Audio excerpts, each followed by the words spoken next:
Hello દોસ્તો, Mahesh computer technology YouTube ચેનલમાં આપનું સ્વાગત છે। આજે આપણે વાત કરીશું સીઈટીનો બીજો રાઉન્ડ અને એનું પણ જે રિઝલ્ટ આવવાનું હતું એ આવી ચૂક્યું છે, બરાબર। તો એ કઈ રીતે ડાઉનલોડ કરવું, એની શું ધ્યાનમાં રાખવા જેવી પ્રોસેસ છે એની વિશે વાત કરીશું। ઓકે મિત્રો, ઘણા મિત્રો એવું કોમેન્ટ કરતા હતા કે સર હજુ ફોન નથી આવતો સ્કૂલમાંથી, કે કોઈ રિઝલ્ટ કશું દેખાતું નથી, લોગિન થાય તો થવાતું નથી, આવી બધી વાત હતી। હા, એ અંદર રજિસ્ટ્રેશનવાળું તો પૂરું કરી દીધું હતું, પણ 2-3 દિવસથી પેલું જે લોગિનવાળું હતું બટન ખુલ્યું હતું, એટલે મને ડાઉટ પડ્યો હતો કે હવે તરત ખુલી જશે, એટલે કે મતલબ રિઝલ્ટ આવી જશે। ઓકે, તો હવે તમે તમારું પ્રમાણપત્ર છે, એટલે કે એલોટમેન્ટ લિસ્ટ, જે એને પ્રવેશપત્ર કહેવાય, શાળા પ્રવેશપત્ર કહેવાય, બરાબર। તો એ તમે ડાઉનલોડ કરી શકો છો, જે સેકન્ડ રાઉન્ડનું, બીજા રાઉન્ડનું આવી ચૂક્યું છે, બરાબર। હવે આ જે આવી ચૂક્યું છે, જે CET common entrance test based જે યોજના હતી, એની અંદર મેરિટમાં આવેલા જે પણ વિદ્યાર્થીઓ હતા એમને ઓનલાઈન સિસ્ટમ દ્વારા પસંદ કરીને જે તે યોજનાની અગ્રિમતા, એટલે કે એમનું જે મેરિટ હતું એના આધારે શાળા અથવા સ્કોલરશિપ યોજનાની જે સ્કીમ છે એ ફાળવવામાં આવી છે। અને જે અમુકને શું ફાળવવામાં આવે છે કે જે સ્કોલરશિપનું બટન આપવામાં આવે છે ને એ મિત્રો સ્કોલરશિપ મેળવી શકે છે। હવે મેં એક લાસ્ટ વિડીયો બનાવ્યો હતો કે મિત્રો સ્કોલરશિપની અંદર ઘણા કેવા હોય છે કે કોઈને માંડ 55 માર્ક્સ થતા હોય, 58 માર્ક્સ થતા હોય, 65 અરે 70 માર્ક્સ થતા હોય, એવા મિત્રો ઉઠી પડે છે, સીધા સ્કોલરશિપમાં એન્ટ્રી મારી દે છે। પણ એવું નહીં કરવાનું। તમારે જો સ્કોલરશિપની વાત આવતી હોય તો એમાં શું છે, અમુક નિશ્ચિત સંખ્યામાં આખા ગુજરાતના ઉમેદવારો છે ને એ પણ પાછા શું છે કે એની અંદર પણ મેરિટ નીકળશે। જો સ્કોલરશિપનું બટન પસંદ કર્યું એટલે તમે જે શાળાઓ છે, જ્ઞાનશક્તિ રેસિડેન્શિયલ સ્કૂલ કહો કે કોઈ પણ કહો, જે સ્વામી વિવેકાનંદ કહો, રક્ષાશક્તિ કહો, બધાની રેસમાંથી બહાર નીકળી જવાય, એટલે એ બનતા સુધી એવો પ્રયત્ન નહીં કરવાનો। અને જો હા, નો ડાઉટ તમારું મેરિટ સારું છે, એટલે કે માન લો 80ની ઉપર છે તો કરી શકો છો, બરાબર।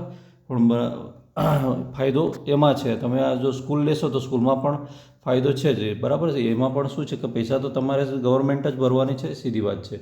હવે આપણે અંદર વાત કરીએ તો જ્ઞાનશક્તિ રેસિડેન્શિયલ સ્કૂલ એક્સેલન્સ છે, એના માટેનું જે એડમિટ કાર્ડ છે સેકન્ડનું એ આવશે।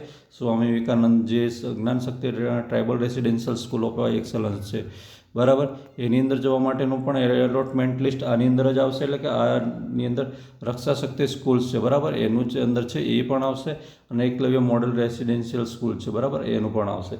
પણ હવે આ જ્ઞાનશક્તિ અને એના પછીનું નેક્સ્ટ છે જ્ઞાનશક્તિ મેરિટ સ્કોલરશિપ યોજના છે, બરાબર, આ નેક્સ્ટ છે, એટલે કે આ બટન પણ જે મેરિટની અંદર આવતા ઉમેદવારો છે એમને આવશે।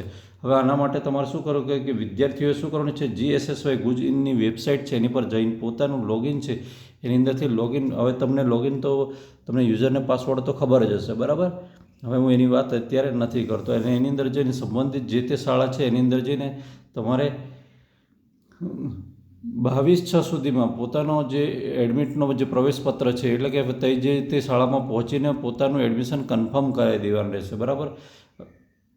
હવે એડમિશન કન્ફર્મ કરાવશો એની પછી ઇન્ફોર્મેશન, એટલે કે જે મોસ્ટ ઇમ્પોર્ટન્ટ છે કે તમે એડમિશન કરાવવા જશો ત્યારે શું જે ડોક્યુમેન્ટ્સ તમે અપલોડ કર્યા હતા જરૂરી હતા એ તો લઈ જવાના છે, પણ રક્ષાશક્તિ સ્કૂલ્સમાં એ જવા માટે શું છે કે સિવિલ સર્જનનું એક મેડિકલ ફિટનેસ ટેસ્ટ છે એ કરાવ્યા બાદ જ એડમિશન મળી શકશે, બાકી તમને નહીં મળે। અને એની અંદર એન્ટ્રન્સ ટેસ્ટ, એટલે કે થોડુંક પ્રેક્ટિકલી અંદર આલવાનું થતું હોય છે, બરાબર, એની અંદર બાળક સક્ષમ થતું હોય, અરે એ થઈ જતું હોય, બરાબર, પાસ થઈ જતું હોય, ક્લિયર થઈ જતું હોય તો એને કરી દેવામાં આવે છે।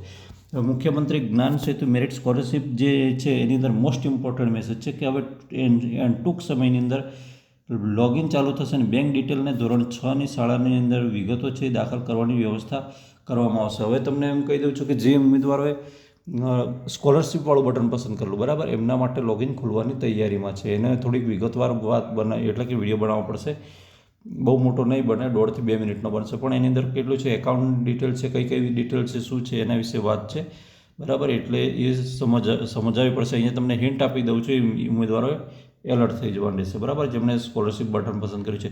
રેસિડેન્શિયલ સ્કૂલ માટે જે પસંદ થયેલા વિદ્યાર્થીઓ છે એમને છેલ્લામાં છેલ્લું 22/6 સુધીની અંદર પ્રવેશ મેળવી લેવાનો અનિવાર્ય રહેશે, ફરજિયાત પ્રવેશ મેળવવો રહેશે, નહીં તો પ્રવેશ છે એમનો રદ જશે, કેન્સલ જશે, ને જેની જવાબદારી, સદર જવાબદારી કોની રહેશે, વિદ્યાર્થી વાલીની રહેશે। આ યોજનાની જે માહિતી છે એ આપણી વેબસાઇટ GSSY ગુજી પરથી તમે મેળવી શકો છો। ઓકે મિત્રો, અને તમને કોઈ પણ પ્રશ્ન હોય તો આના સીઈટી વિશે કોમેન્ટમાં પ્રશ્ન પૂછશો તો હું જવાબ આપવાનો પ્રયત્ન 100% કરીશ। ફરી મળીશું આવી જ માહિતી સાથે, ત્યાં સુધી રજા આપો। જય હિન્દ।